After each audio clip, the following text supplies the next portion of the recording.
വയനാട്ടിലെ ഇരുള സമുദായക്കാർ ഊരുകളിൽ അവതരിപ്പിച്ചു പോന്ന ഇരുള നൃത്തം ഇന്ന് എല്ലാ ജില്ലക്കാർക്കും പ്രിയമേറിയതാണ്.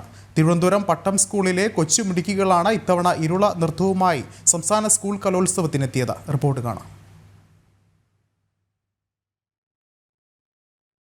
കൂടെയുള്ളത് പട്ടം ഗേൾസിലെ കുട്ടികളാണ്. ഇവർ ഇരുള നൃത്തമാണ് ഇവിടെ അവതരിപ്പിക്കുന്നത്. എന്തായാലും അട്ടപ്പാടിയിലെ ഒരു ഇരുള സമുദായത്തിന്റെ അവർ തനത് കലയായിട്ടുള്ള ഇരുള നൃത്തം, അത് മരണാനന്തര ചടങ്ങുകളിലും അതോടൊപ്പം തന്നെ മറ്റ് ചടങ്ങുകളിലുമൊക്കെ. ടിൻഡു ഇരുള നൃത്തത്തിനെ കുറിച്ച് കേട്ടിട്ടുണ്ടോ? എങ്ങനെയാ? ഇരുള നൃത്തത്തെ പറ്റി കേട്ടിട്ടില്ല. പക്ഷേ നമ്മുടെ ഈ 63ാമത് സംസ്ഥാന സ്കൂൾ കലോത്സവ വേദിയിൽ ഗോത്ര സമുദായങ്ങളുടെ അല്ലെങ്കിൽ അങ്ങനെ ഈ ഗോത്ര സമുദായങ്ങളുടെ നൃത്തരൂപങ്ങൾ വീണ്ടും കൊണ്ടുവരിക എന്ന് പറയുമ്പോൾ എനിക്കത് മനോജ് അത് ഏറ്റവും കൂടുതൽ ചെയ്തിട്ടുള്ള ഈ ഗോത്ര സമുദായങ്ങളിലെ ഗോത്ര നൃത്തങ്ങളൊക്കെ വാർത്ത ചെയ്തിട്ടുള്ള ആളാണ്. അപ്പോൾ അത്തരം നൃത്തങ്ങൾ പിന്നെയും കൊണ്ടുവരുന്നതിനൊരു സന്തോഷമുണ്ട്. നമ്മൾ ചിലപ്പോൾ എവിടെയൊക്കെയോ പാടി കേട്ട് മറന്നുപോയ കാര്യങ്ങളൊക്കെയാണ്. പക്ഷെ അതൊന്നുകൂടെ അവർ അവതരിപ്പിക്കുമ്പോൾ തിരുവനന്തപുരം ജില്ലയെ സംബന്ധിച്ചിടത്തോളം ഇരുള സമുദായം കുറവാണ് തോന്നുന്നു. ഈ പാലക്കാട് പോലുള്ള മലബാർ ഏരിയകളിലാണ് കൂടുതൽ. അപ്പോൾ തിരുവനന്തപുരത്ത് നിന്നും പട്ടം ഗേൾസിലെ പിള്ളേർ പഠിക്കുക എന്ന് പറയുമ്പോൾ അത് വലിയ കാര്യമാണ്. ഓക്കെ, അപ്പോൾ നിങ്ങൾ പഠിച്ചപ്പോൾ എങ്ങനെയുണ്ട്? എത്ര മാസം എടുത്തു ഇത് പഠിക്കാൻ?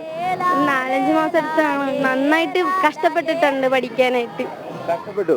അപ്പോൾ എന്തായാലും നമുക്കൊന്ന് പെർഫോം ചെയ്താലോ? ഓക്കെ. കത്തല കണ്ടീട്ടീലാമിതേ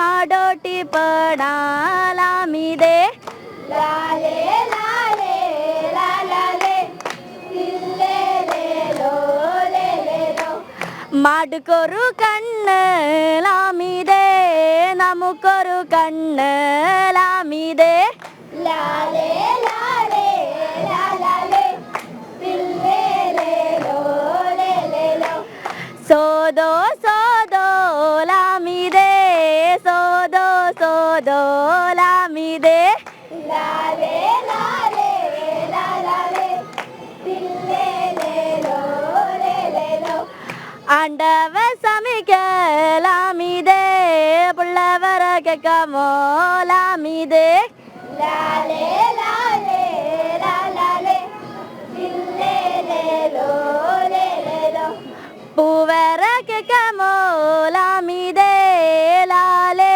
ലാലേ ലാലേ ലാലേ ലാലേ ലാലേ ലില്ലേലേലോ ലേലേലോ. അപ്പോൾ അനന്തപുരിയുടെ മിടുക്കികളുടെ ഇരുള നൃത്തമാണ് നമ്മളിപ്പോൾ കണ്ടത്. ഇരുള നൃത്തം എന്ന് പറയുമ്പോൾ തന്നെ നമുക്ക് നഞ്ചിയമ്മയൊക്കെ ഇരുള നൃത്തത്തിലൂടെ ഉയർന്നു വന്നവരാണ്. അതെ, വലിയ മേഖലയിലേക്ക് അല്ലെങ്കിൽ സിനിമ പോലെയുള്ള വലിയ പ്ലാറ്റ്ഫോമിലോട്ടൊക്കെ വന്നതാണ്. അതുപോലെ ഒരു സ്പേസ് കിട്ടട്ടെ ഇവർക്ക്. മറ്റൊരു കാര്യം എന്ന് പറയുന്നത്, ഇവർ ഈ പാടിയ പാട്ടൊക്കെ നമ്മുടെ ഈ തമിഴ്നാടുകാരൊക്കെ വളരെ വൈകാരികമായി പാടുന്ന ഒപ്പാരി പോലുള്ള സംഭവം. അപ്പം നമ്മളുടെ മരണത്തിനും കല്യാണത്തിനും സന്തോഷത്തിനും ദുഃഖത്തിലും ഒക്കെ പങ്കുവയ്ക്കുന്ന പാട്ടുകളാണ്, അല്ലെങ്കിൽ അവരുടെ ഇമോഷൻസ് ആണ്. അത് ആ പാട്ട് കേൾക്കുമ്പോൾ തന്നെ മനസ്സിലാവുന്നുണ്ട്.